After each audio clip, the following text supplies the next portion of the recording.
begin the talk.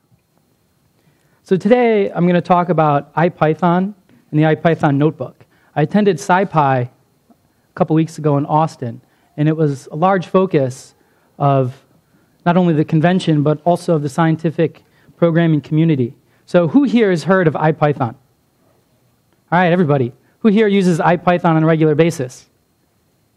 All right. And for a lovely iPython sticker, who here, closest to the nearest 50, can tell me how many lines of source code the original iPython contained? Any takers? 12. Rounded to 50. Rounded to 50. No. 650. What is it? 650? No. 350? Not 350, a little lower. 250. So the original iPython contained about 250 lines, I think 259 exactly, lines of source code, which is pretty cool because it's come quite far. So who here actually runs the iPython notebook? Just a couple people. So the iPython notebook is an extension, but if you originally got started with iPython, you might come to a terminal like this and just type iPython. And you get dumped into an iPython terminal. And you could print things.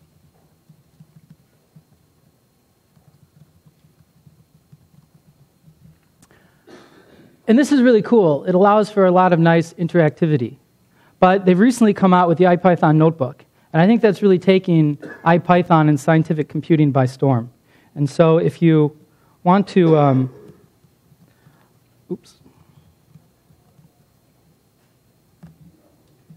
And so if you want to run the iPython notebook, you just type iPython and then notebook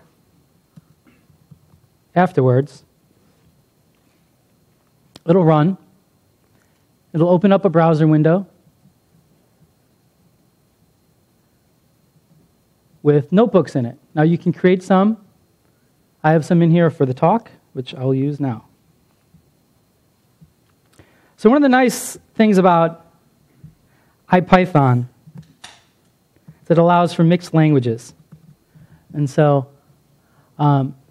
Fernando Perez gave a talk, his keynote, where he introduced using Julia within iPython. Oh. See if we can get sound here. Oh. And so we're pushing now beyond the Python language itself. For example, we have now support for Julia. I know some of the Julia guys want to speak. So like if it's hard to hear, he's basically going to run Julia code. Started just a couple of months ago, but now, thanks to a lot of work that the Julia guys have. He's basically going to run Julia code from within iPython, calling matplotlib, which will return iPython, or which will return Python variables. And so they're working back and forth seamlessly. And one of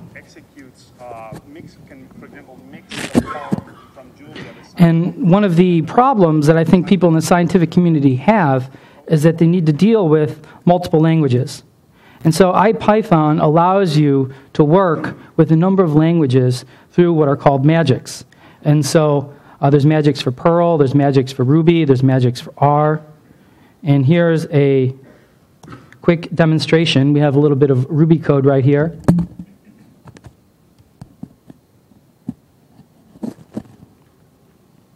We have a little bit of Ruby code here, which is going to come to a Ruby output.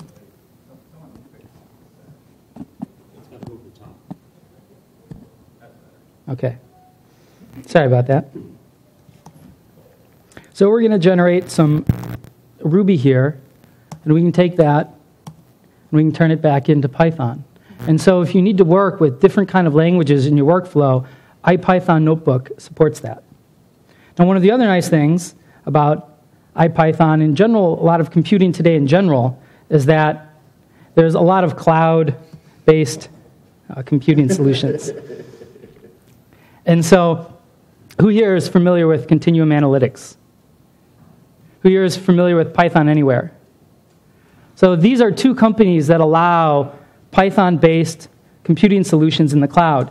But specifically, they allow a lot of the mathematical and scientific libraries. So NumPy is available in there. So if we come here to Python Anywhere, we can start up an iPython kernel right here in our browser. And we'll see that it loads, and it'll give us the iPython interactive console, which is really kind of cool because if you're a teacher specifically, you want to get students up and running. You don't want to have them deal with installing things.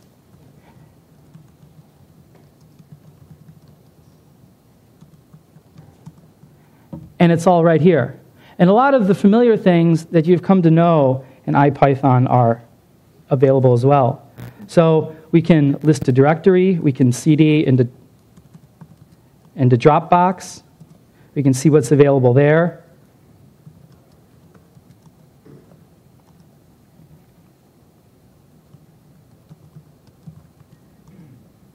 We can run things, it's shareable. Now, Continuum Analytics has a similar solution. Theirs uses the notebook. And so this is another great way to start using iPython. Now, one of the big problems with dealing with scientists and dealing with any kind of numerical computing is that you always have to get data in and data out. And sometimes it's not always easy. There's not always necessarily an easy API. Here we have this load magic, which can take a file right there and load it right into the iPython notebook. We can run that, and we can do computation on that. We can plot it, and then we can write that back out to a file. And so we can do all of this stuff. We can list our directory. We can load all of this code. And that makes it really, really convenient to do scientific computing. One of the other really cool things about IPython is that you can embed it. And so I'm going to run a little short demo here. So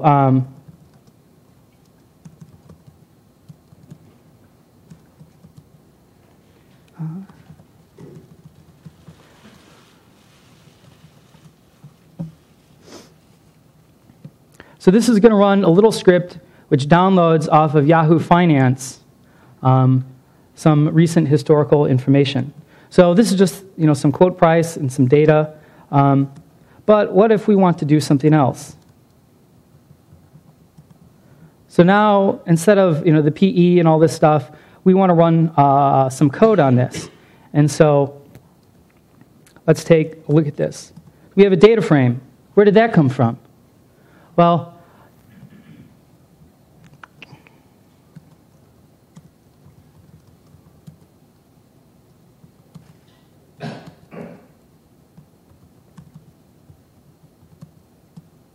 oops, put the E on there.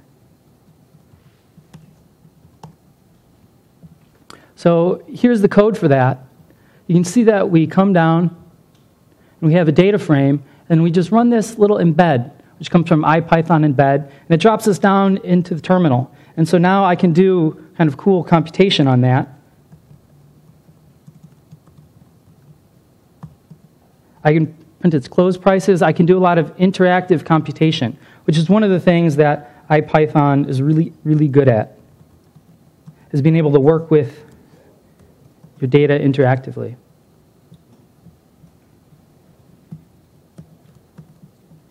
So one of the other cool things is that because you're running things in the iPython notebook, which is technically a browser, you don't have to do things with just plain text anymore. And so I kind of stole this from a talk that they gave, a tutorial. And so we can generate some HTML, and we can render this string as HTML right here. We can take some more HTML, and we can render some JavaScript, and we can pull in D3 right here, and we can create a cool D3 plot. This is stolen from Brian Granger, this IPython in-depth tutorial. Now, this is maybe something that a lot of people are familiar with. You can run bash commands from within iPython and within the iPython notebook. And this is really cool. So we can get a calendar of today's date. We can take a string. We can set it to a variable right here. We can see what our current directory is. We can list that. I'll remove that. See tree. File should be removed. We can take help on a function. And so say you use wget or curl or something like that in a lot of your everyday workflow, you can use that here. So we're going to call wget from within the browser, which is as if you would run it at the command line, but we're going to call it with apple_CSV, which is a variable that I defined way up here, this long string, to download all of this Apple stock data. And it's going to run.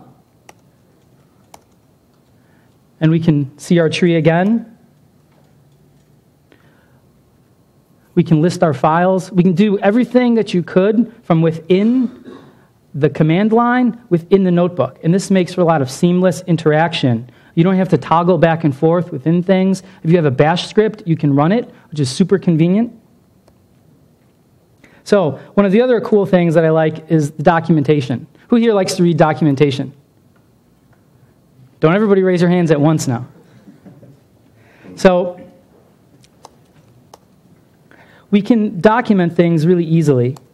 So here's a simple plot. But really, this is all you get. But what if you want to see what kind of things that you can call that start with title? Get title, set title, title offset.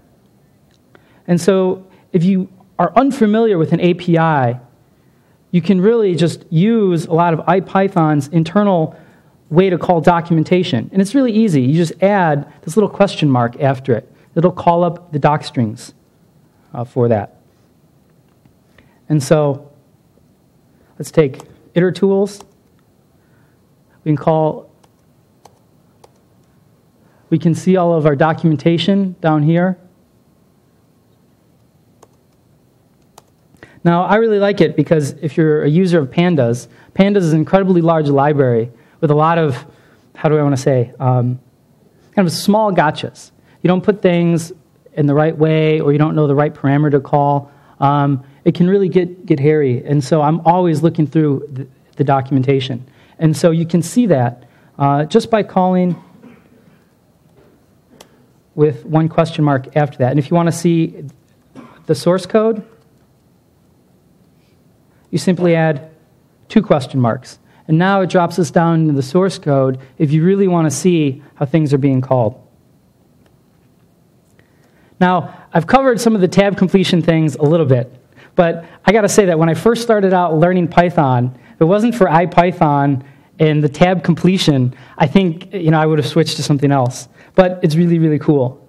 And one of the nice things about it, and to use another Pandas example, is that you can call tab completion.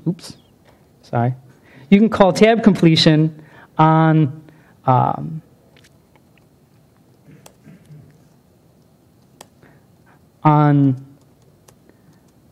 arguments. So if I hit tab, and this is kind of small, we can see how are we going to merge these 2 data frames, inner, perhaps we could use outer, on, you want to use the left on, what column you want to use. Is it going to be an index join, or is it going to be on a particular column? And these things are really hard to remember. And so tab completion really helps you to do this. But let's say that we're going to join left on. You can hit tab, and it fills that in. So a lot of my workflow involves typing in open parentheses and then tabbing a bunch of times to see what's available for me to put in there. And that's how I interact with a lot of stuff. But what's really, really cool about tab completion is they have something that's called greedy tab completion. And so I think it's a kind of fitting name. So we're going to do a little reading of the regedit for Python. And so we're going to pull it into LXML. And we have all of these elements here. Okay? Now, I have no idea what all these elements are, but they're obviously linked with the class of title. Okay? Now, I can take the first element in our list, indexed by 0, right? And I can see text content, okay? But what about the second one, right? So, oops, I'll change this to false actually.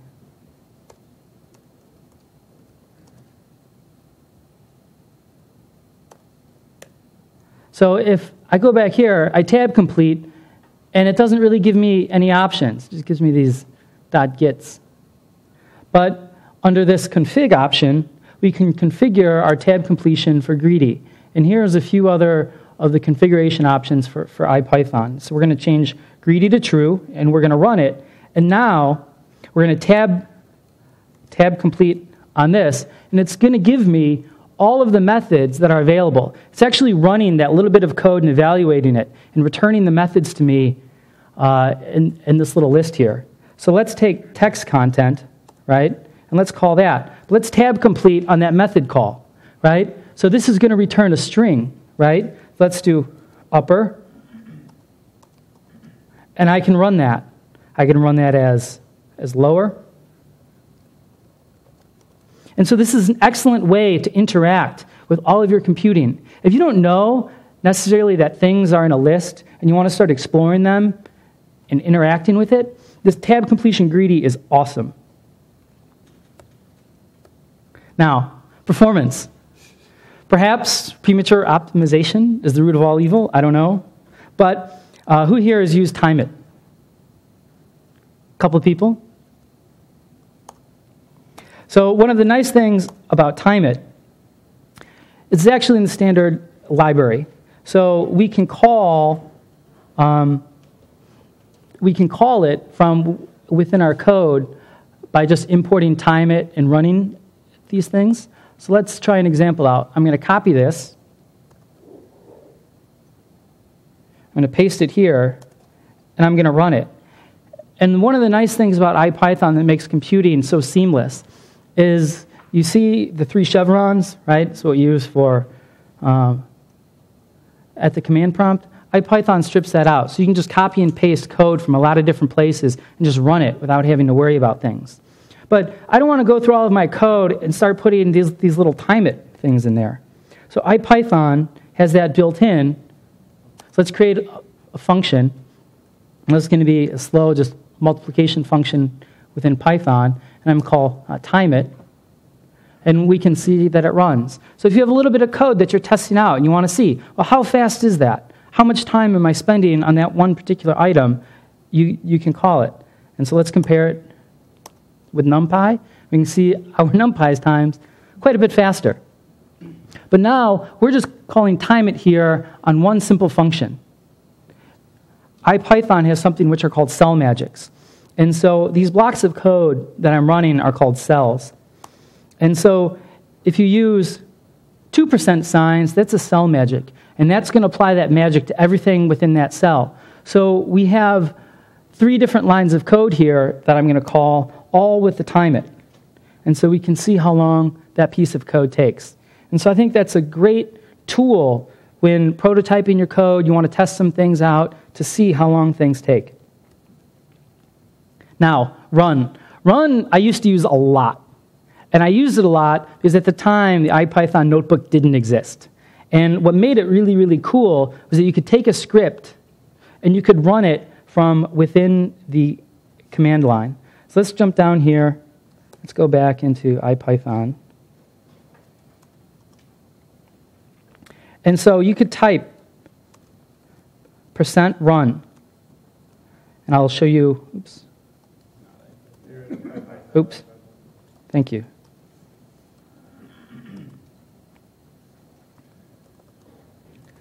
So there's actually a lot here within the help. And just as before, we can just add a little question mark after it to pull up the help. So you can see that you can run code with a lot of different options. And you can type %run, and then now let's see what kind of files that we might want to run. Let's see, oops. Let's run our little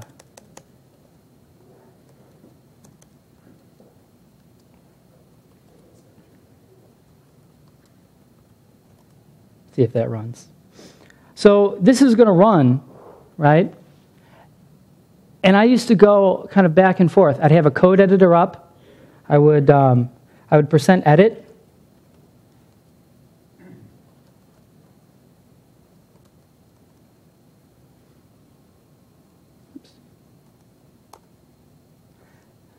I would edit my code here, right? I would maybe add some things.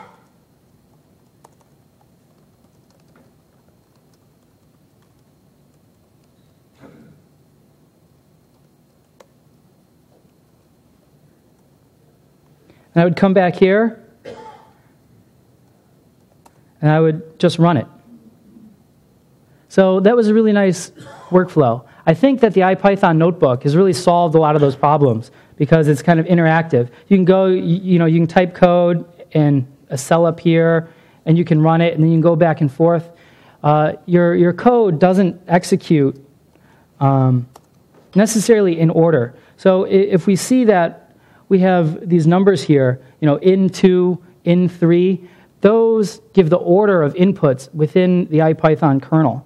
So we can actually, let's take y equals.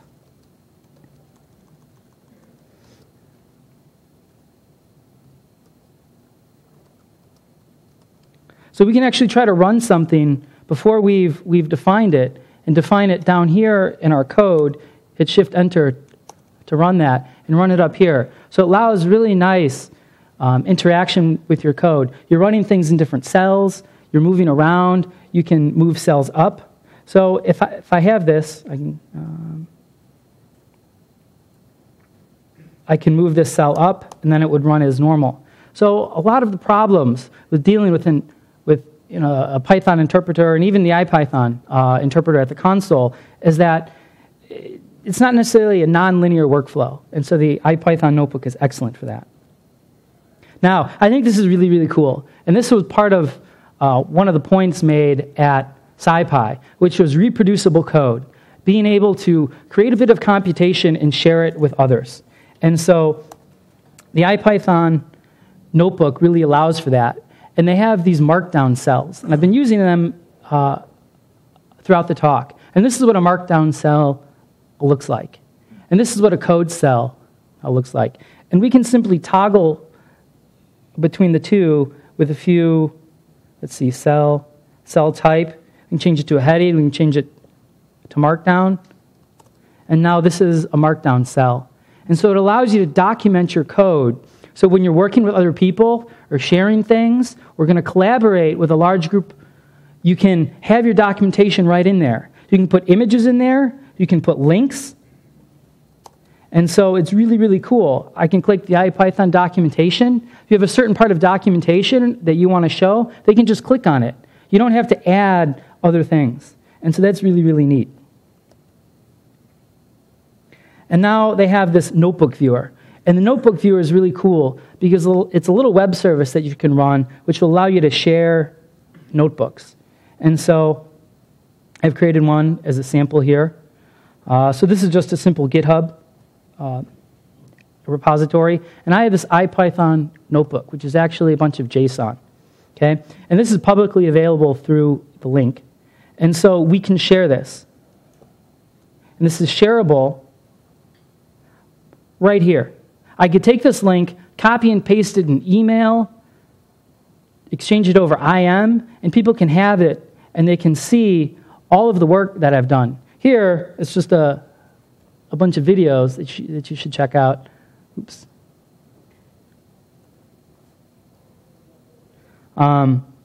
With the tutorial from their SciPy, as well as a lot of the PyData stuff. And so all you would have to do is come over to their little notebook viewer, submit a publicly available URL, and it just pops up here, available for you to share with your colleagues.